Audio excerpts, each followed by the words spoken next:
Hello champ, welcome to my channel Learnify Graph. My name is Abhishek Singh and today I'll be covering the topic of Python, which is operators in the Python. So we'll see what is operators in the Python, how operators work, and how many types of operators do we have in Python. So let's first know what is operators in the Python. Basically operators वो symbols होता है जो हमें बताता है कि किस variable के साथ या किस इनपुट के साथ हमें क्या टास्क परफॉर्म करना है। जब भी हम कुछ चेंजेस करते हैं किसी भी इनपुट के साथ या किसी वेरिएबल के साथ तो एक ऑपरेटर का यूज करते हैं। ऑपरेटर्स के टाइप हमारे पास बहुत सारे होते हैं पाइथन के अंदर। बेसिक हमारे पास अभी जो टाइप है वो है arithmetic operators, assignment operator, comparison operator, logical operator, then we have identity operator, membership operator और बिटवाइज ऑपरेटर। तो ऑपरेटर क्या काम करते हैं, कैसे करते हैं, वो हम आगे वीडियो में देखेंगे। So chap, now we'll see about each and every type of operators one by one in detail. सबसे पहले हम देखते हैं असाइनमेंट ऑपरेटर क्या होता है। तो असाइनमेंट ऑपरेटर को हम ये इज इक्वल टू साइन से डिनोट करते हैं, जिसका काम होता है किसी भी एक वैल्यू को एक वेरिएबल के अंदर स्टोर करना या असाइन करना। For example a is equal to 5। तो यहाँ पे क्या किया, असाइनमेंट ऑपरेटर के हेल्प से हमने 5 एक वैल्यू है जिसको हमें ए वेरिएबल के अंदर स्टोर किया हमने। सिमिलरली अगर हम b इज इक्वल टू 100 करते हैं तो असाइनमेंट ऑपरेटर का हमने हेल्प किया b के अंदर 100 की वैल्यू को स्टोर करने के लिए। तो ये काम होता है असाइनमेंट ऑपरेटर का। हम कुछ और तरीके से भी कर सकते हैं, जैसे कि a plus is equal to 5। यहाँ पे हमने असाइनमेंट ऑपरेटर का हेल्प किया a के अंदर 5 प्लस करने के लिए। अब अगर हम a प्रिंट करते हैं तो वहां पे हमारे पास आंसर आएगा 10। सिमिलरली अगर हम b के अंदर भी कुछ चेंजेस करना चाहे, लाइक सपोज अगर b के अंदर हम 10 माइनस करना चाहते हैं तो हम लिख सकते हैं b minus is equal to 10। अगर अब हम b प्रिंट करते हैं तो हमारे पास आंसर आएगा 90। सेम तरीके से असाइनमेंट ऑपरेटर को यूज करके माइनस प्लस डिवाइड मल्टीप्लाई हम कर सकते हैं, उसके पीछे slash star minus and plus का साइन लगा के। और असाइनमेंट ऑपरेटर को यूज करने का फायदा ये होता है कि वो बस आंसर इनपुट नहीं करता, वो वेरिएबल के अंदर चेंजेस लाता है। तो वेरिएबल के अंदर कोई भी अगर चेंजेस लाना है, लाइक अगर हमें वेरिएबल के अंदर वैल्यू चेंज करनी है तो हम असाइनमेंट ऑपरेटर का यूज करते हैं। Now let's see what are arithmetical operators. Arithmetical operators क्या होते हैं उसके लिए एक एग्जांपल लेते हैं।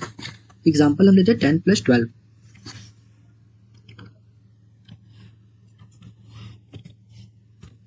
22। तो ये 10 प्लस 12 क्या है, तो 10 एंड 12 आर द ऑपरेंड्स और जो 12 है वो ऑपरेटर है। तो ये जो भी मैथ्स में हम परफॉर्म करते थे, प्लस माइनस डिवाइड मल्टीप्लाई, ये सारे ऑपरेशंस हम अरिथमेटिकल ऑपरेटर्स के हेल्प से कर सकते हैं। कैसे करेंगे वो हम देखेंगे। जैसे हम एग्जांपल के लिए दो वेरिएबल लेते हैं a and b. Let a b a is equal to 2 and b is equal to 5। तो हम किस तरह से वेरियस ऑपरेशन परफॉर्म करते हैं पाइथन के अंदर वो देखते हैं अरिथमेटिकल ऑपरेटर्स की हेल्प से। पहले हम प्लस करते हैं। प्लस के लिए जैसे मैंने आपको बताया कि a प्लस बी करते हैं तो सिंबल होता है ये प्लस का एंड b। जैसे हमने a प्लस बी किया 7 आंसर आया। हम माइनस भी कर सकते हैं। माइनस करने के लिए हम क्या करते हैं, माइनस करने के लिए माइनस का साइन यूज करते हैं, like b minus a, answer is 3। And अगर हमें मल्टीप्लीकेशन करना है तो वो भी परफॉर्म कर सकते हैं, लाइक उसके लिए हम स्टार का सिंबल यूज करते हैं।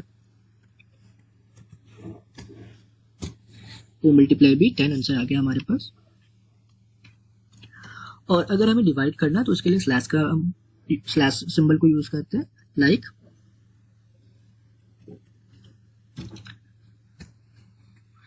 .4 a स्लैश b किया तो अगर b स्लैश a करेंगे तो क्या आएगा 2.5। अगर हमें रिमाइंडर चाहिए तो उसे हम परसेंट के सिंबल से रिप्रेजेंट करते हैं, लाइक b %a। ये हमारे पास रिमाइंडर आ गया। जब हमने 2 को 5 से डिवाइड किया तो वो रिमाइंडर हमारे पास 1 आया।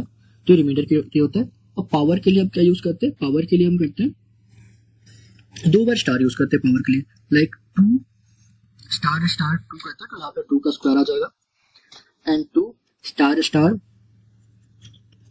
लाइक सपोज अगर 3 करते हैं तो क्यूब आ जाएगा। तो पावर के लिए हम डबल स्टार का यूज करते हैं।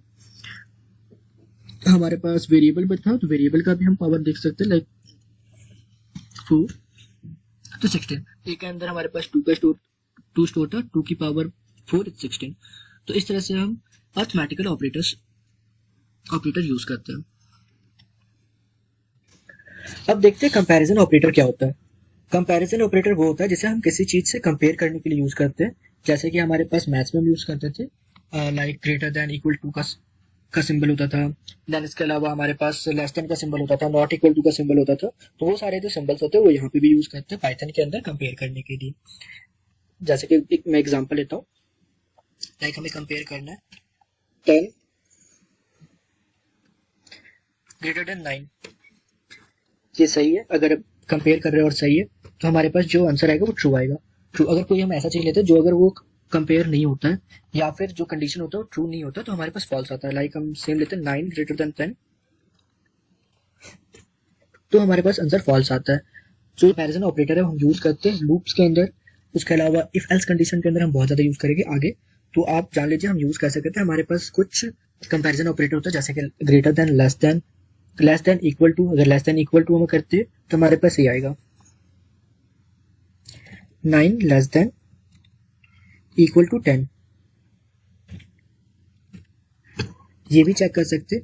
और ग्रेटर देन इक्वल टू के लिए भी हम चेक कर सकते हैं, like 10 greater than equal to 10 equal to 9। 6 ले लेते हैं। तो ये हमारे पास कुछ कंपैरिजन ऑपरेटर होते हैं। और नॉट इक्वल टू अगर हमें चेक करना हो तो इक्वल टू है या not equal to. Like suppose अगर हमें चेक करना है 10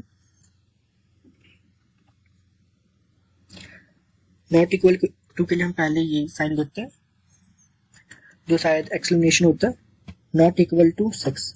आंसर ट्रू आएगा क्योंकि यस 10 नॉट इक्वल टू 6 है। तो इस तरह हमारे पास कुछ कंपैरिजन ऑपरेटर होते हैं जो कि आगे हम यूज करेंगे लूप्स के अंदर, इफ एल कंडीशनल स्टेटमेंट के अंदर। इसके बहुत ज्यादा यूज होती है, तो आप इसे प्रैक्टिस जरूर करते हैं कहाँ कब ट्रू आता है कब फॉल्स आता है। अगर ये पहले से पता होगा तो हमारे लिए लूप्स बनाना और कंडीशनल स्टेटमेंट बनाना बहुत ज्यादा ईजी हो जाता है। Now let's see what are logical operators.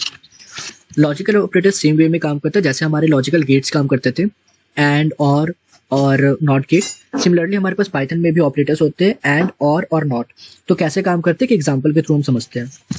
Let's take a example, x is equal to 10. x is greater than 6 and x is greater than 7. जब हमने ये किया तो हमारे पास यहाँ पे दोनों ही कंडीशन ट्रू है। जब दोनों ही कंडीशन ट्रू होते हैं तो हमारे पास आंसर ट्रू आता है। एक भी कंडीशन अगर एंड के अंदर फॉल्स होता है तो आंसर फॉल्स आएगा। जैसे हम दूसरा एग्जांपल लेते हैं, x greater than 6 and x greater than 12। तो हमारे पास यहाँ पे एक कंडीशन यहाँ पे गलत है तो आंसर हमारे पास क्या आएगा, फॉल्स। अब देखते हैं और ऑपरेटर कैसे काम करते हैं। तो हम यहाँ पे सेम एग्जांपल लेते हैं, x greater than 6 और x greater। और में डिफरेंस ये होता है एंड से कि जैसे एंड के अंदर हमने जब दोनों में से एक भी गलत किया तो फॉल्स आ गया, बट यहाँ पे अगर एक भी सही हो तो हमारे पास आंसर ट्रू आता है। जैसे कि x is greater than 6 और x is greater than 12। जब हम सेम ऑपरेशन हमने और के साथ किया तो आंसर हमारे पास ट्रू आएगा। ठीक है, तो ये डिफरेंस होता है एंड और में। और के अंदर फॉल्स तभी आता है जब दोनों ही कंडीशन गलत हो। जैसे कि अगर हम लेते हैं x greater than 12 और x greater than 13, ये दोनों ही कंडीशन हमारे पास गलत है तो आंसर क्या आएगा, फॉल्स। ठीक है, आगे देखते हैं। आगे हमारे पास नॉट है। नॉट का काम होता है दोनों में से अगर ट्रू आने वाला होगा तो फॉल्स कर देगा, फॉल्स आने वाले को ट्रू आएगा। जो भी आने वाला आउटपुट होगा उसे ये रिवर्स कर देता है। एग्जाम्पल में जो पहला हमने लिया था statement x greater than 6 and x greater than 7 में ट्रू आ रहा था, अगर हम इसे नॉट के साथ परफॉर्म करेंगे तो हमारे पास आंसर फॉल्स आएगा। कैसे आएगा आप देख लीजिए, not x greater than 6 and x greater than 7। वैसे आंसर ट्रू आना चाहिए था बट यहाँ पे हमारे पास आंसर फॉल्स आएगा। सिमिलरली जैसे हमने लास्ट एग्जांपल लिया था, लास्ट में हमारे पास फॉल्स आया था जब हमने किया था x greater than 12 और x greater than 13 में फॉल्स आया था, बट यहाँ पे ट्रू आएगा जब हमने नॉट के साथ यूज करेंगे। नॉट x greater than 12 और x greater than 13 answer true आया। बेसिक अंडरस्टैंडिंग के लिए मैंने ये वीडियो बनाया था। सो आई होप कि आपको समझ आया होगा सारे ऑपरेटर्स कैसे काम करते हैं। आगे okay, thank you so much for watching. I hope आपको समझ में आया होगा ऑपरेटर्स क्या होते हैं पाइथन के अंदर। नेक्स्ट वीडियो के अंदर हम कुछ प्रोग्रामिंग करेंगे, कुछ कोड्स लिख के देखते हैं कि कैसे लिखते हैं पाइथन के अंदर हम कोड।